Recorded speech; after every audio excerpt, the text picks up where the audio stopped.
गिला में गोदी है बिटिया लाचिया रे जान लाचिया रे जान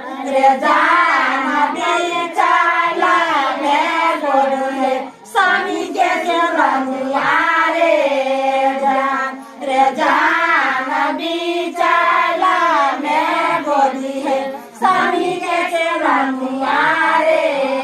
जान सुइया के लहरिया